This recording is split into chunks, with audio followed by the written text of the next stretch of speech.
All right, we'll get it rocking and rolling. Good morning, everybody. Happy Tuesday. Today we're going to be talking with Steve Voorhees here, who, if he doesn't hold the record in Central PA for the largest number of showings and offers on one single property, I'd be pretty darn surprised. But to give you a little context, he had a property that received, I believe, over 90 showings and then got 50 offers. So we all thought that this could be a pretty good learning experience to talk through how he handled that workflow and what strategies he used to stay organized and convey all that information to the sellers. So with that being said, Steve, do you want to kind of give us an overview of the whole situation and what you did and how you did it? Sure. Yeah. So for starters, I like to say, a lot of realtors call me and ask me why I priced it like I did. So we won't spend too much time on that. But when I went to go look at the house, like Kong was saying, it is like the smallest buy level I've ever been in. And the bottom, the lower level is not finished.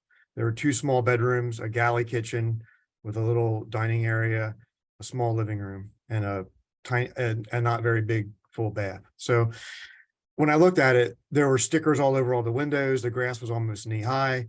It smelled inside. There was stuff all through the house. However, they did everything I asked them to do. I was really surprised. Like when I got the photos back from the photographer, I was like, wow. So I talked to the seller. We were going to raise the price. We decided, hey, let's just run with this. And so that's what happened to that. But, and just stop me whatever you want, or Brooks. I don't want to just talk the whole time, but so it was pretty evident right away we were going to get probably a lot of offers, because I had, like, when I checked it, like after it went coming soon, like the next day we had like 45 showings set up. I'm like, wow, and that quickly doubled and more. I actually think it was over 100 showings, if I remember correctly. Unless you have different stats than I do. No, that's incredible. That 90 is just what I heard, but over 100 is insane. We had like 90 some, and then there was, some last minute people that looked Monday night and Tuesday morning. Okay. So, so what I did was what pretty much most listing agents do is I notified all the agents, put it in bright that once we received an offer, we would set a time frame. I don't like setting time frames until I get one. It's just me. What if you don't get one? You set a time frame, right? That's just the way I do it. Then when I got it, I looked, when we got an offer Sunday night. I looked to see when are the rest of the showings? And we had showings all day. They were all day Sunday, all day Monday, and Tuesday it was only till like lunch or something, currently scheduled. So I thought, you know what? I think Wednesday morning seems appropriate to have the offers due to me. If there were showings late Wednesday night, or I think there was one on Thursday. I called that agent and they didn't seem that committed to selling it. So that part about it was pretty standard,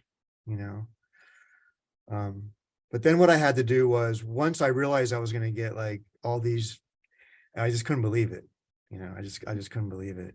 I knew I was going to use the multiple offer form, which hopefully we're all familiar with that. If you're not a listing agent, and you should just become familiar with it, just go into zip forms. Our office probably has them in the forms closet, right? I don't know, but if not, it's just in zip forms.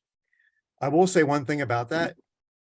If you take anything away from me talking about this, if you have more than 12 offers, you can only input 3 multiple offer forms into a transaction in zip forms. So that's 12 offers, because there's 4. I think is it 4 for each one, or 6? Yeah, there's 4. 4. Is that right? I don't know. Either way, so I had to do, I think, 5 separate transactions in zip forms in order to do my comparison.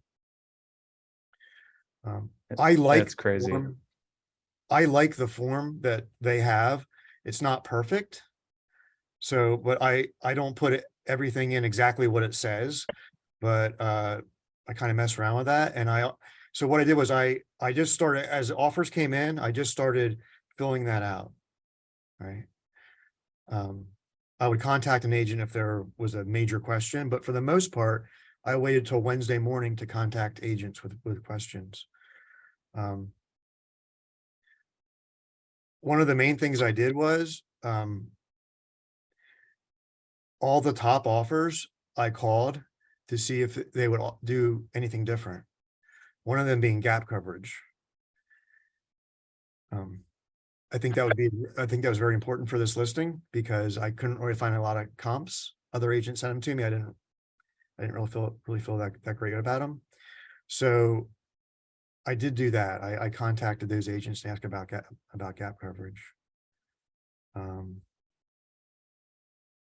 have some notes here.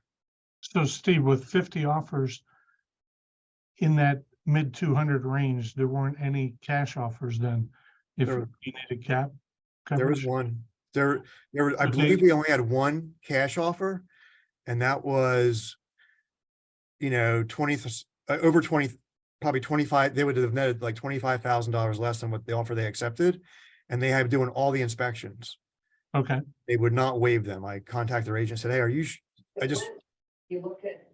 So out of curiosity, with the offers that came in, did they include a variety of ways that they were written?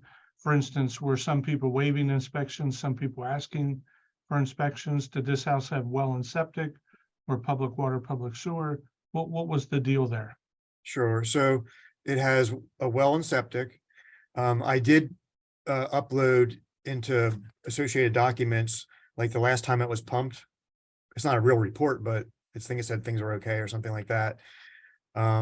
And yes, I would say 90% of the offers had everything waived. About Okay. 10% of them were doing inspections, which is actually more than I thought, to be honest with you. Yeah. We had a handful of VA and a few USDA and some FHA loans, which, by the way, when I list homes, they do not really bother me at all. It really depends on how the offer's presented. So I tell all my sellers that. I said it depends. I will say this: I'm a big fan of. There's a third party form at the Kong. I think you told me about that a couple years ago. If you're not familiar with that, everybody look up the third party Third-party repair form. repair form. You can basically, instead of in the last page of the contract putting my buyer was not worried about it, it's for, they just want to know, or we'll cover up to this. There's a form for that. Use the form. So were your sellers looking at the highest number, or were they looking at the buyer themselves too? Because I mean, we've had some deals recently where, these letters are important. The sellers get emotional over the letters, that type of thing. Did the sellers make a decision strictly on the number, or was it a combination of different reasons why? It was a number and risk. And so here's what I did. So first of all, letters. To give you an idea, their daughter, who I know, that's how I got this listing. I've known their daughter for a long time. Her best friend's son made an offer on the house. And the sellers told me, Steve, unless it's tied, we don't really care. If someone else offered $500 more, we're going to take the other offer, So think about that. So they weren't really concerned about who the people were or anything like that. So what way I presented this, Tim, was when I did the multiple offer comparison form, I actually put the net there and highlighted and circled it. And then I also highlighted and circled any pros and risks. Then I showed them, I think it was the top 7 highest nets. And they really liked one. They would have netted a lot more, but it was only like $5,000 in gap coverage, which sounds like a lot, but it wasn't enough probably, And then probably 3 of those that were really high had inspections. So they just asked me a lot of questions then about that, and in the end, they said, Steve, we'd like to at least net this with the least amount of risk. And that's how they picked theirs. Yep. And so risk had a lot to do with the it decision. did. The number and the risk. Yep. And it wasn't just things could go wrong. It was that someone could change their mind. Okay. And Tim, I think we had this conversation a little bit ago. You had mentioned it to me one day, about I was surprised how many agents checked off the insurance thing. Like they waived everything else, but they did insurance checked. My clients asked me about that. I'm like, well, I don't really see anything that could go wrong, but It gives them an out. yeah, in 10 days or 15 days, they could say they do not want to buy this house now. So it was, and I did call a couple of those agents to say, I just want to make sure this is what your intention was to elect that Okay, in a competition with 50 other people. good catch on that. Yep. Yeah. So out of curiosity, again, another question, what type of deposits were you getting in escrow? Because it's a different price range, you know what I mean? It's more of a first-time home buyer's price range. So I'm just curious, what were you seeing out of these offers with the escrow deposit? I believe they range from, and I'm not making this up, $100 to 20,000. The Okay. $100 one, VA? no, that was a different situation. That was the one where the eminent domain, and they were getting a cash buyout on their house. And I've dealt with a couple of those as a listing agent and dealt with them. And I like working with them. It's usually pretty good. But these people didn't have the money up front to do it. It was just weird. But anyhow, they weren't in the running anyway. And then there's a $20,000 one, but that may have been the cash one. Okay. But so I will say this, I made some notes when it was over of things I would have done differently. And the one thing I did do that I would have done differently this one, I don't think it's not a big deal, but because I had a note for it, but I forgot to call the agent back about it. The winning offer was their deposit. They got $5,000, which is good. It's good in that price range, but I could have easily got 10, Mhm. So I feel that was I don't know, it was a big mistake, but it was something I would have done differently. And it's just a reminder to me, when you have this many offers, you really gotta look at everything, and that was the only thing I really did that I kind of questioned myself later about. Now, did you print all of these out, or did you kind of scroll through them on the computer and make the notes on the summary sheet? I made the notes on the summary sheet, and then when I was done, I spent a lot of time at this. And when I was done, I printed, and I made sure that the seller was okay with this. I printed the top, I think there were 7 of them. The rest of them weren't really in the ballpark. So I actually printed 7 of them and brought them with me. Okay. Yeah. Yeah, But I made sure that they saw all the comparisons. Yeah, Steve, that was kind of one of my questions I wanted to bring up is how did you keep all these organized as, offers are coming in of that magnitude, 50 of them? Like, were you parsing through them, putting them in different folders? Like, what did that look like for you? And what would you maybe do differently if you did it all over again? That's a good question. And I've definitely had multiple offers before, and I did it kind of the same as I always do it. So on my computer, I have a work folder. It says Remax. And I go in there and I put everything by address. So if I have to look up, like I have a new listing coming on, 110 Independence. If I have to look for that, I go into Remax 110 Independence. Okay. So for this one, it was 581 Gap Road. Then below that, what I would do is an offer would come in, I would save it, and I would save it under that in the folder on my computer, offer 1 dash and the buyer's last name. So if it was Watts, I would put offer 1 dash Watts if that was the buyer's name. Not the realtor's name, but the buyer's name. And that's how I kept track of everything. Then in the multiple offer form up top, it says agent's name. Well, I did put the agent's name up there. Then I hit return. On the second line, I put the buyer's last name. So in the multiple offer form, I had that all. And I'm glad I did that. And then I could compare. I could look at my computer and look at all the folders and look at my multiple offer form. So I'm not missing anything, right? And I did. I had missed one. If I didn't compare those, I'd be like, oh, look, I saved one. It's not on the multiple offer form, so I had to go back and do that. I also told all the agents,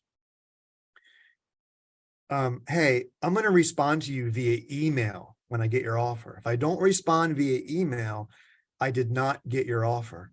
you can send me a text, but here's the issue with that. If I say, yeah, I see it in my email, I got it, right? And then I'm on appointments and I go, and then like I might have missed it, you know, it's opened or, so I made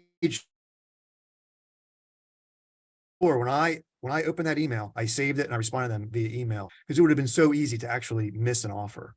And that was my biggest concern, because, what if he would have called me and said, hey, did you get my offer for 300 cash? Like, the next day I would have been it would have been bad. Sure. But that's how I did that. And, yeah, I just I think saving them on my computer as I got them was a big deal, and letting the agents know I would respond via email. I had one agent who sent me an offer. He sent me a text. I said, I'll respond to you via email. Make sure you get my email. Right. And I didn't see his offer. And then right before I went over there, he sent me a text. Hey, did you get that? And I'm like, no, I didn't respond via email. So at the very last second, I went back and found it. I've had that, excuse me, happen too, and that's great advice to pick one method. In emails, probably going to be your precedence, obviously, because you can download the docs right from there. But whether it's your filter through your email, I've had a bunch of Coldwell Banker agents, for whatever reason, emails coming from them get sent to my spam folder, and they might text you, and because I didn't confirm it through email, I couldn't see it. So I like that approach you took with responding via email. Yeah, all my emails from Lee Smith go to my spam folder. We've been working through that for a number of years now. And he had a Trying good to offer. figure it out. He knows to call me when he makes an offer, and he did. I'm like, I don't see it, Lee. I was on vacation, the week prior to this, and there it was. It was in my spam folder, So I guess one other question would be, nobody's had near that many offers. I know you and I've talked recently, Steve, where you were involved in one that was 26 offers, I think it was, that we talked about at that lunch. But on average, there's still people getting 4, 5, 6 offers, that type of thing. And the crazy thing is sometimes Kong and Brooks have to really get involved in these transactions, because they're so complicated with what the net is, because people are paying closing costs, people are paying transfer taxes, the escalations. How do you rate, what level do you raise it to based on the net? Was there anything crazy going on in your offers, or were the good 7 that you picked pretty clean? They were fairly clean. So the winning offered to, like, they're paying part of a big chunk of the seller's commission. So, but it just, yeah, that's a great question. It was confusing. I'm not gonna lie. It was a lot of work to organize that. But I really liked it. I was telling Kong this is absolutely my favorite part of real estate, other than getting that check that day. When I get the check, when someone calls me and tells me it's in the mailbox, my favorite part is absolutely getting multiple offers and comparing them and going over it with the seller. It doesn't even compare to anything else I do in real estate. So I love it. Good. And what I did on this case is I did meet the sellers in person for a couple of reasons, because I would say 99% of the time I'm not meeting them in person when I get an offer. I'm going over it with them on the phone or Zoom or something, right? And they're signing via DocuSign. But on this one, for one, just knowing the people, they don't have email. Just knowing them, and with a number of offers, I think it made sense. Good. Anybody else have any more questions for Steve and how you would have handled it? Go ahead. I got a question. You had mentioned something about a form. I'm in the car here and I missed that part. I didn't want to interrupt you as you were going. What was that form you were talking about a minute ago? So if the multiple offer, I'm not sure. You mean the third party? I mentioned 2 forms. Yeah, that's what it was. The third party. I don't think I'm familiar with that. So if you use zip forms and go into zip forms and type in, I don't know if it's the word THIRD or the number 3RD, it'll show up. Right. And basically what that does is you can put in two different spots. One is like if a lender or someone like that is going to require repairs, you can put in a dollar amount that your buyer will handle up to. There's a separate line for any municipality requirements, a dollar amount. And you can handle that however you want, so. Is that a form I can use for people who want to get a home inspection, but would say, hey, I'll accept the property up to a certain amount of repair? I would not do that. Okay. I mean, you could read it again and look at it and maybe consult with someone here, like talk to Okay. Brooks or Kong or somebody, but I don't think that would make sense. No. Okay. Yeah. Thanks. Well, first of all, Steve, congratulations on handling that. It looks like you did a great job for the seller, and you gave him personal service and had him, you sat down with him one-on-one. So congratulations for doing that and having such a successful transaction so far. Some of my emails talk about listings are the name of the game. And, in this particular case, Steve won. And one other agent won. 49 other people who were working with buyers went home with nothing. And that's why it's so important to spend every day in the morning while you're fresh, prospecting, looking for your next listing appointment. It is the main reason to work listings and not buyers. I'm not saying don't work any buyers, but you don't want to be one of those 49 people that lost. You want to be the one that won, like Steve did, and got that listing. Dad, anything else you'd like to add to that? Well, you said most of it right there, Tim. We are in a situation that commands and shows us that there is little inventory and everybody knows it. You don't get that many offers if there were a lot of houses. So as you said, the name of the game is a listing. We should be out there. If you were a brand new agent and you didn't know any better, you would do what your office manager or whomever it would be would tell you to do. And they would tell you to go out there and make the calls. We need to look at price ranges like this in areas like this. Go to the blue book, go to whatever you need to go to find a listing or a number for those houses. A perfect example, Cumberland Park, okay? That might be in the price range that Steve House was in.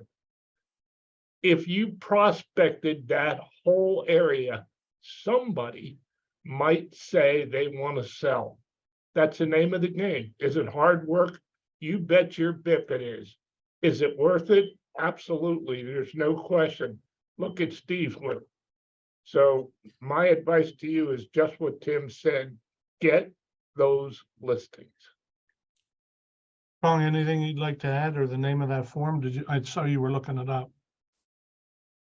Yeah, it's just a TPR form, and to reiterate what Matt's question was, it's a third-party repair form, meaning request from a third party, somebody not affiliated with the deal between buyer and seller. So it wouldn't be used for, let's say, a buyer stating they'll do a home inspection and they'll pay up to $2,500. Okay. And the form it's great to use. But again, that dollar number sometimes can be. Okay. So let's give you and Brooks a question here. Yeah. Let's say that one of these offers come in and they do an amount for a repair form. Does the buyer still have the right to terminate the deal during the inspection period, even though that amount's in there for any reason whatsoever? During the inspection period? Yeah. Yes. Okay. So even though we think we're protecting them by putting a dollar amount in there, during the inspection period, the buyer could still walk away. True. right? Yeah, home inspection period, yes. So let's not try to complicate the transaction any further, Right. is my point, because the buyer can still walk away, you know. Brooks, do you want to add to that or Yeah, comment on it's that, or just, do you have a different opinion on it? I don't like seeing those written in there, and I try not to use them. I understand why people want to use them if they want to have a home inspection and give the seller some type of comfort. I get it, but it's so subjective. You know, depending on what contractor you get out there, what price is, you know, it's again very, very subjective, and it creates a mess if you're trying to negotiate that. And arguably the buyer just has the right to terminate still anyway. So, yeah, I wouldn't advise using that. If I could say, just to kind of be clear, that third party form is more for like, if you have like a VA loan or FHA or USDA, because, and I'm not saying that if you're a listing agent, these are great to get, but if you're a buyer's agent and your guy is definitely VA, FHA, USDA, this might be your only shot to do it, you know? So like, I've been successful with that. I remember my first one when right after COVID, VA loan, like 10 offers, they picked mine because I said my guy would handle up to $2,500 repairs. And guess what? He ended up paying for termite treatment and I put firewall drywall up. He did it, you know, but it was because of the form. So the Yeah, I reason, think, go ahead, Brooks. sorry, I just wanted to further clarify. We were kind of, I think, talking about two different scenarios there. It's definitely beneficial to use that third-party form in the event that you have a VA, USDA, FHA buyer who's willing to cover the cost of some required repairs. But I think in general, the last scenario my uncle posed was more the home inspection contingency with the clause stating that the buyer is willing to cover up to a certain amount. And my question was, again, could they still walk away during that period? And we're all saying like in agreement, yes. So the only thing I ask of anybody is if you get something that's out of the ordinary in a contingency and you have a question about it, please reach out to Brooks or Kong and use your mind and their two minds, the three minds together, to figure it out as best that you can before you give any advice, if you are at all confused about the legalities of that clause. So that's all I wanted to bring up with that. Anything else, Brooks? No, I think it was a great call. Unless anybody else has any questions they want to bounce off Steve and his experience. Just one thing, I don't know, it's just something I've come across in multiple offers, Steve, is that you can save those multiple offer forms. If you have more than 12 offers, you just save it as a PDF in the zip forms and you don't have to create new ones. So you can just go over top of it then. So then you have like, because I've had a couple where there's like close to 30 offers.